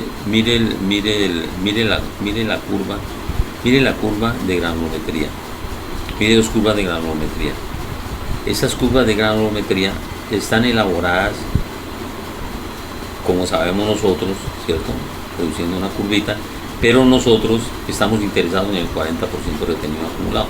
Ese 40% retenido acumulado es el que me define en la formación la abertura que debe tener la rejilla, para lo que explicamos anteriormente, ¿cierto? Quiere decir que en la horizontal, en la abscisa, marca el porcentaje retenido acumulado. Significa eso que si yo estoy en este estrato, porque al fin y al cabo esta curva de granulometría corresponde a un dato de mi estrato. Si estoy en este estrato que viene de 30 a 35 metros o 100 a 115 pies, pues simplemente 40% retenido acumulado, bajo acá, identifico, quiere decir que si yo pongo una rejilla de abertura número 30, va a pasar eso, va a retener el 40% y el 60% de material lo va a dejar pasar. Y no va a tener ningún problema porque yo voy a desarrollar mi pozo, y después de que se desarrolle mi pozo y ya salga el agua limpia, la dejo quietecita ahí y no va a tener ningún problema, va a quedar funcionando ese estrato. Pero hay otro estrato que está entre los 35 y los 38 metros, y ahí debo colocar, porque si yo voy con el 40% retenido acumulado, la abertura es más grande, porque ese material es más grande, ese material es más amplio, ese material es menos fino, más grueso. Entonces, si yo coloco ese material muy fino acá, ¿cierto?, bajo la eficiencia de la producción de ese pozo, porque esto se me demora mucho tiempo, ¿cierto? Porque por aquí está pasando una gran cantidad de material. Entonces, por eso es que es conveniente cuando yo tengo estratos de diferente calidad, pues entonces colocar para ese estrato que he definido acá, le coloco una abertura, y para ese estrato aquí, mire que ya le puedo colocar una abertura número 80, ¿correcto? Yo le colocaría una abertura número 80, porque mire, si yo coloco aquí para este estrato, en este estrato que yo tengo aquí, ¿cierto?, coloco 40% retenido acumulado, voy y en una abertura mayor, una abertura más grande, se está produciendo exactamente lo mismo. ¿Por qué? Porque las partículas son más grandes, ¿correcto? Me demora un poquito más, el proceso de desarrollo, pero el material fino va a salir, ¿correcto? Y como tiene materiales más gruesos, pues los materiales más gruesos se me van a acomodar alrededor de la rejilla, pero la rejilla es mayor, la rejilla tiene un tamaño más grande, un tamaño número 80, ¿correcto? Entonces, esa es la importancia de la curva de granulometría, que yo puedo inmediatamente empezar a seleccionar la abertura de mi rejilla. Y por eso es que el esquema utilizado para este tipo de operación se recomienda bajo este esquema de trabajo, ¿cierto? Colocar en la abscisa el papel doble aritmético, el tamaño, y de una vez esto en milésimas de pulgada va asociado con el número de la rejilla. Esa es la ventaja que tiene esta curva de granulometría comparada con la curva de granulometría que de pronto ustedes utilizaron allá en su mecánica de suelos. Esa es la observación que nosotros teníamos en cuenta.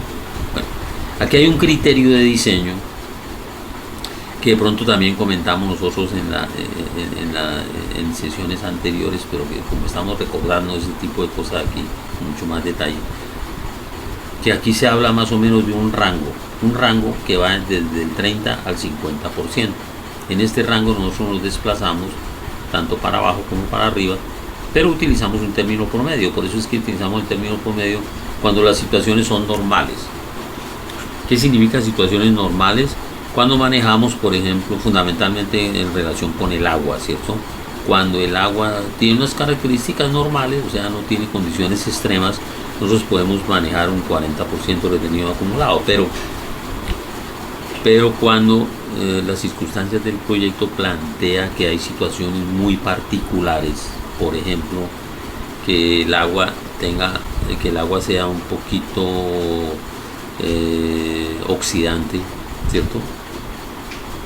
Algunos contenidos de sales, que el agua no sea, que sea con unos contenidos de sal un poquito preocupante, o que el agua sea con contenido de hierro, como hay que hacer muestras de agua también, entonces es posible que se tenga esa situación, ¿cierto? Caso extremo por oxidación y caso extremo por el otro detalle que sería agua con contenido de carbonatos, agua carbonatada con carbonatos de calcio y todo ese tipo de cosas, pues que normalmente tienen la tendencia a depositar material, a formar unas costras, ¿cierto? Cuando se detecte eso, cuando el informe del laboratorio de aguas nos dé esa información, que nos diga, ojo con eso, porque aquí ustedes no van a manejar un agua normal, sino van a manejar un agua con estos contenidos de material que pueden ser peligrosos, en fin. Yo tengo una alternativa en mi diseño y es manejar un rango de 30 a 50%. Cuando mi agua es muy oxidante, entonces yo me muevo hacia el 50% retenido acumulado. ¿Para qué? Para que pueda seleccionar una abertura un poquito más pequeña. Al seleccionar una abertura más pequeña le estoy dando un poquito más de tiempo a mi pozo, un poquito más de tiempo de vida útil a mi pozo, porque como el efecto del agua con características de oxidantes es deteriorar el sitio por donde va pasando, entonces ese deterioro va reflejado en que me va produciendo una abertura adicional de mi abertura original, va erosionando, va abriendo un poquito más. Entonces al abrir un poquito más, pues con el tiempo se me va de pronto a meter un material que yo no quiero que se me meta a la bomba, entonces puede ocasionar un daño, ¿cierto? Y eso lo aseguro con una rejilla de una abertura un poquito más pequeña. Al tener una abertura más pequeña, se me permite un tiempo de vida útil de esa rejilla mayor. Entonces yo tomaría la determinación, si me dicen por ejemplo que en el informe de aguas es un agua relativamente oxidante o salina que me produce erosión, pues entonces yo me inclino por manejar un 50% retenido acumulado para seleccionar un diámetro de rejilla, una abertura menor. Y puede suceder el caso contrario, cuando yo tengo un agua que tiene la tendencia a manejar más depositaciones de material como carbonato y alguna cosa así que obstruye, que pone unas costras, entonces puedo pensar en manejar un 30% retenido acumulado para lograr, si se puede, una abertura un poquito mayor, si puedo, ¿no? Si se puede manejar. Después miraremos a ver si eso es factible en las tablas del número de rejilla. Pero yo tengo esa opción, o sea, tengo un elemento adicional que me permite jugar con estas aberturas, porque como al fin y al cabo estamos en el diseño. Recuerden que diseñar es eso, ¿no? Diseñar es tomar decisiones utilizando varias alternativas, pero dependiendo de que tomemos adecuadamente los criterios de diseño, ¿cierto? Los conceptos. Entonces eso va a ser supremamente importante para. Entonces en ese caso pues por eso es que se habla de ese rango, ¿no? Pero como yo les decía anteriormente, cuando yo no tengo situaciones muy particulares, pues entonces voy a utilizar 40% de detenido acumulado. Hay situaciones también muy especiales donde los estratos se vuelven un poquito más complejos, en el sentido de que si yo tengo un estrato que es heterogéneo, mire la situación, ¿cierto? Si ustedes tienen, por ejemplo, un pozo, vamos a ponerlo en verde. Si ustedes tienen un pozo,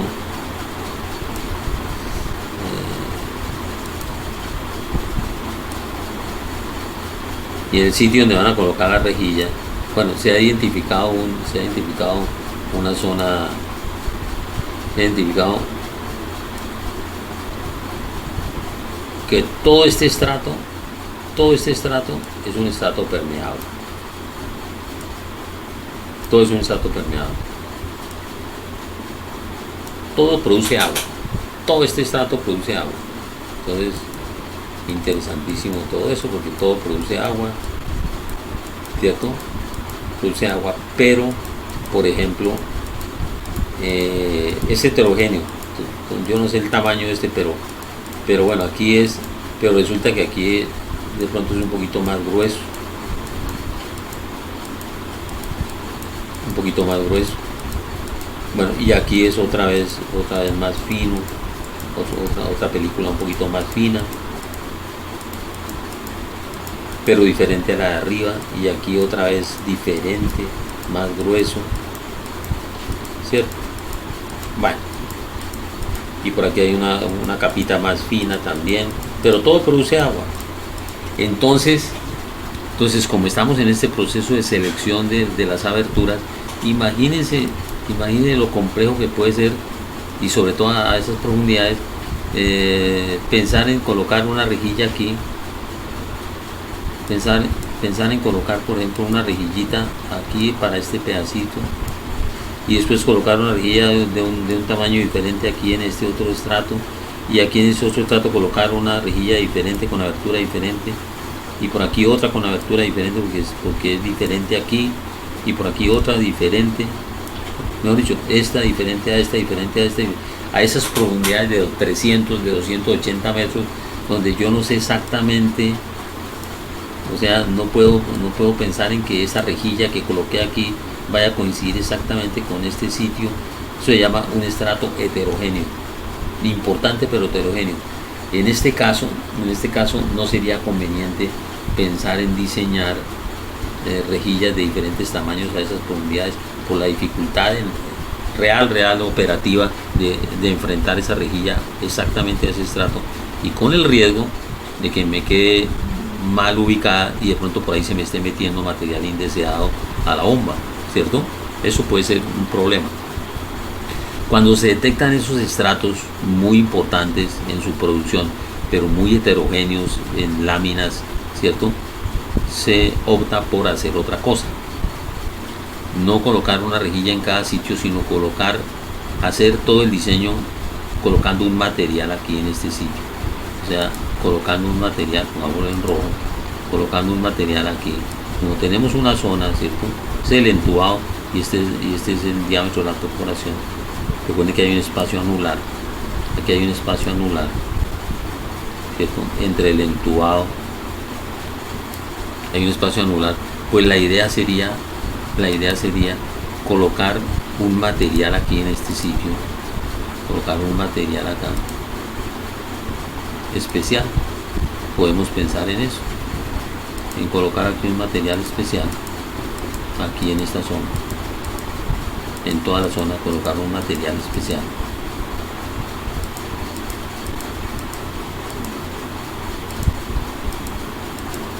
Aquí en toda esta zona yo puedo colocar un material especial, ¿no?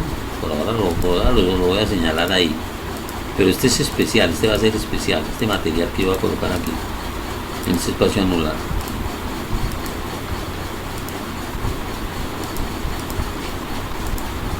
Yo voy a colocar un material especial.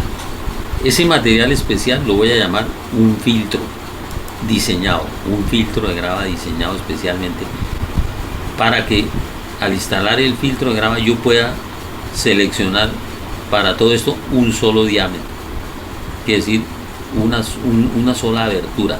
y colocar de pronto mi rejilla, colocar mi rejilla, ¿cierto? Casi la rejilla no va a ser colocada en todo el espesor del estrato. Colocar una rejilla aquí,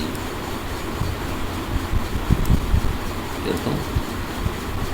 Bueno, tengo un esquema de la rejilla, aquí colocamos nuestra rejilla,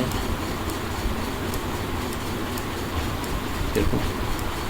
Lógicamente, siguiendo las recomendaciones, no vamos a colocar, recuerden que nosotros no colocamos rejilla, no hay necesidad de colocarla en todo el espesor, la colocamos siguiendo algunas recomendaciones del espesor, en el 70, 75, 80%, dependiendo del espesor del estrato, pero con una ventaja, que vamos a colocar una sola abertura de rejilla y nos vamos a quitar el problema de colocar aberturas de diferente tamaño. Colocamos una sola rejilla de una sola abertura, pero esa rejilla va a tener la responsabilidad, no va a tener ningún problema. Si la diseñamos bien, vamos a diseñar la abertura de rejilla que nos va a eliminar el problema de que se nos meta material indeseado, ¿cierto? Pero la responsabilidad de que no se me meta aquí material que yo no deseo a la rejilla está en este filtro de grava. Entonces, si yo diseño adecuadamente este filtro de grava, estoy evitando que el material que se me meta por aquí, pero yo tendría que diseñar el filtro de grava. Entonces, para ese caso se utiliza es otra forma de diseño, ¿cierto? Cuando el estrato es heterogéneo, pero es laminado, o sea, hay mucha información diferente en un mismo estrato, yo puedo optar por diseñar una sola rejilla, pero colocando un filtro de grava, y aprenderemos entonces a diseñar nuestro filtro de grava para hacer eso, ¿correcto?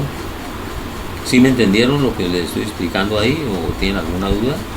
Coméntenme, por favor. ¿Sí?